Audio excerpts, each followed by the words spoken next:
As you'd expect, we will be doing a course on influencing and persuading at some point in the future. But in this video, I want to give you some hints, tips, and ideas about how you can be persuasive and influential in a negotiating context.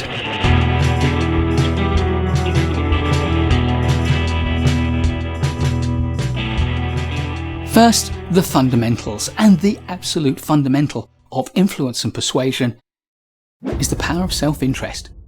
If you can propose something that they want, that is good for them, and they know it, then of course they're going to accept it. But having understood that, the next fundamental is the power of the word because.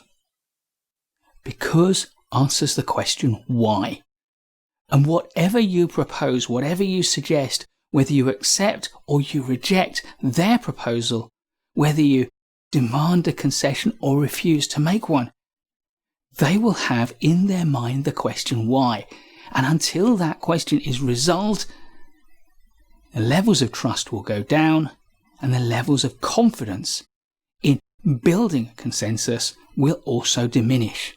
So the word because attached to any offer, any concession, any refusal to concede is a vital part of making the other party feel comfortable because it explains the answer to why.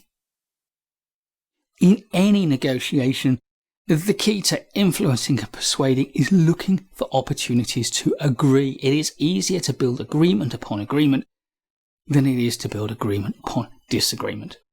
And therefore, a valuable strategy for you is to be super generous with the credit for ideas, suggestions, proposals that work. It may have been your idea, but you know what? Getting the agreement is the goal of a negotiation, not feeling good about all the ideas that you've had that other people like. So if you need to give credit for ideas, then do so, and do so willingly. Put your pride to one side and recognize that the real valuable prize is a successful negotiation. Another fundamental thing to understand is the power of stories, analogies, metaphors. Speaking in the abstract makes it hard for people to understand. They have to work hard. Their brain has to get going. And yet stories and metaphors just soak into us very easily. If you want to persuade me of something, tell me a story that makes me understand it. And the final fundamental I want to highlight is the power of the word you. Using you properly tells the other person that you care about them, that they're important to you, that you recognize their role in the negotiation. However, using you in an accusatory way, you said this, you want everything, that will destroy rapport. So the light side of the word you is the you that shows respect for the other side. Dark side is the you which accuses and shows that you don't respect the other side. Use the word you and use it with care. The second cluster of techniques are what I would refer to as the basic techniques of persuading and influencing that work well in a negotiating framework. And of course, the first of them is to make offers and grant concessions. The whole thing of negotiation is about give and take, tit for tat, reciprocity. If I give you something, if I make an offer, if I grant a concession, then you are more likely to feel inclined to make a counter offer or to grant some concession of your own. And that's how we build agreement in the bargaining stage of a negotiation. The next tip is to look for continuity between where you are now and previous positions that the other party has taken, or actions that they've taken, or commitments that they've made, or policies that they have in place. That continuity from something in the past to where you are now gives you the ability to play on our natural tendency to want to remain consistent in the choices that we make.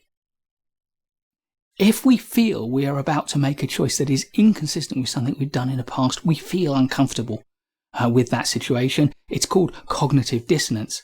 And therefore, pointing it out in a gentle way enables you to steer the counterparty to act in a way that is consistent with things they've said and done in the past.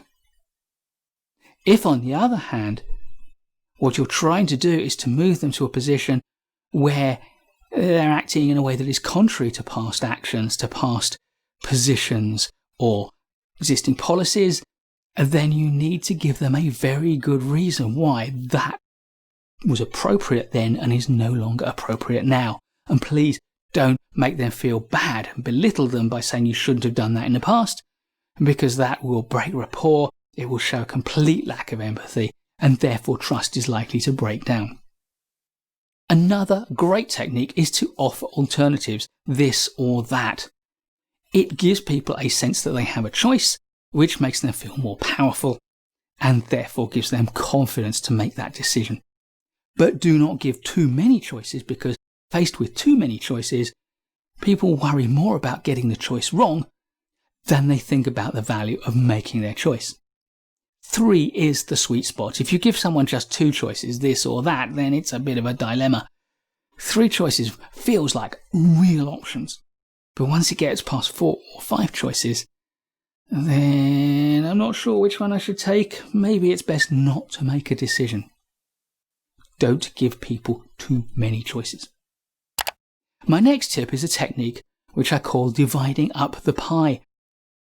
Because if you're trying to build agreement, the easiest way is to build agreement upon agreement. If, on the other hand, you've got disagreement, I don't like that offer, then you've got to find the core of an agreement. So the answer to I don't like that offer is to say, what is it that you don't like about the offer? And then to divide that offer up into 3 or more components. Was it the way I made the offer? Was it the numerical value of the offer? Was it the structuring of the offer?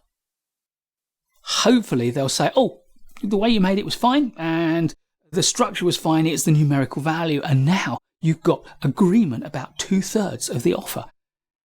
Okay, so what was it you didn't like about the numerical value? Was it a lot too high, a little too high? Are we in the right ballpark? And now you can start to narrow things down. Divide the pie up so that the negotiation is focused on the narrowest possible slices. And I know that in our example, the way you made the offer, the structure of the offer and the numerical value may not be of equal weighting. But by representing them as being 3/3 of a pie, you can graphically show that you're close together.